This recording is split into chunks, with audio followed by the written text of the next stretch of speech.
ভালোবাসার জায়গা এবং কতটুকু গুরুত্বপূর্ণ একজন ব্যক্তিত্ব হিসেবে নিজেকে আসলে তৈরি করতে পেরেছেন। আমরা দেখতে পাচ্ছি যে ওসমান হাদির লাশটি একেবারে কবরের কাছাকাছি নিয়ে যাওয়া হয়েছে এবং সেখানেই আহ, আহ, সেখানে খুব নিকট যারা আত্মীয় রয়েছেন তারা সেখানে রয়েছেন এবং আর কিছুক্ষণের মধ্যে হয়তো এখানে যেহেতু খুব একটা আনুষ্ঠানিকতা আমরা মুসলিমদের এই পুরো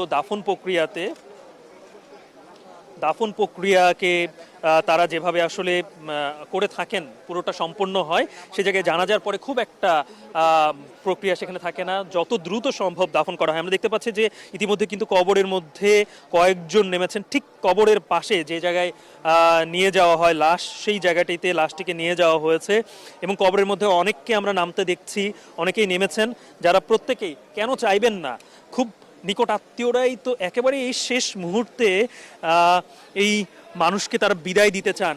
ঠিক সে কারণেই হয়তো যারা তার সহযোদ্ধারা ছিলেন, তারা যারা নিকট আত্মীয়, আমরা দেখতে পাচ্ছি যে ওসমান হাদির লাশটিকে উঁচু করে এই মুহূর্তে তারা কবরের মধ্যে নামাচ্ছেন এবং সেখানে অসংখ্য হাত যারা প্রত্যেকেই ওসমান হাদির এই শেষ মুহূর্তে ওসমান হাদির পাশে থাকতে চান এবং ওসমান হাদিকে শেষ বিদায়টি তারা দিতে চান।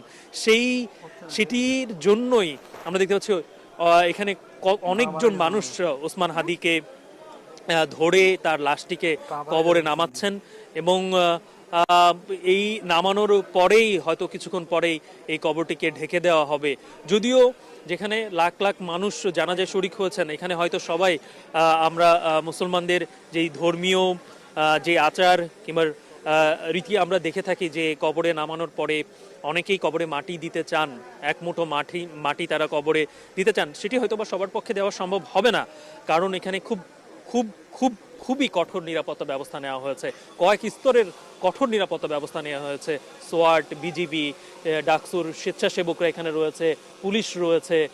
আমরা দূরে মানে পুরো শাহবাগ থেকে এদিকে টিএসসি পর্যন্ত পুরো এই রাস্তাটিতে এখানে এই নিরাপত্তা বাহিনীদের কঠোর নজরদারিতে একেবারে নিরাপত্তা চাদরে পুরোটা আসলে ঢেকে ফেলা হয়েছে।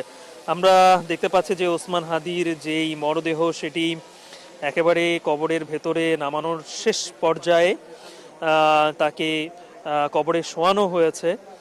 আর সেখানে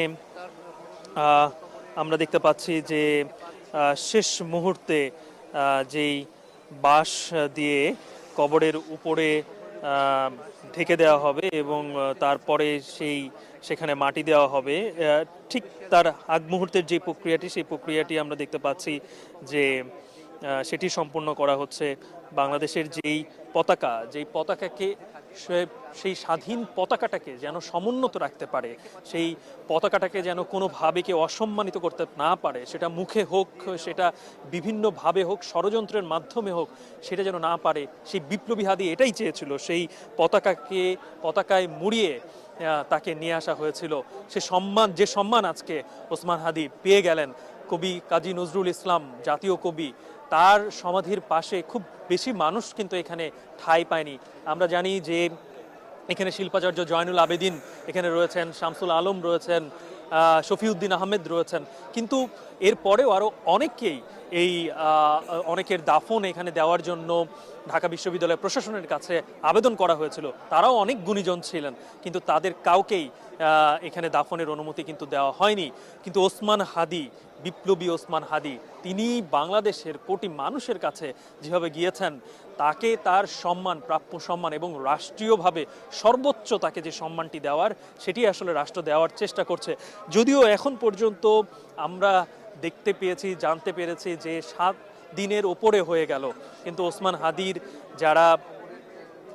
যারা খুন করলেন, ওসমান হাদিকে যারা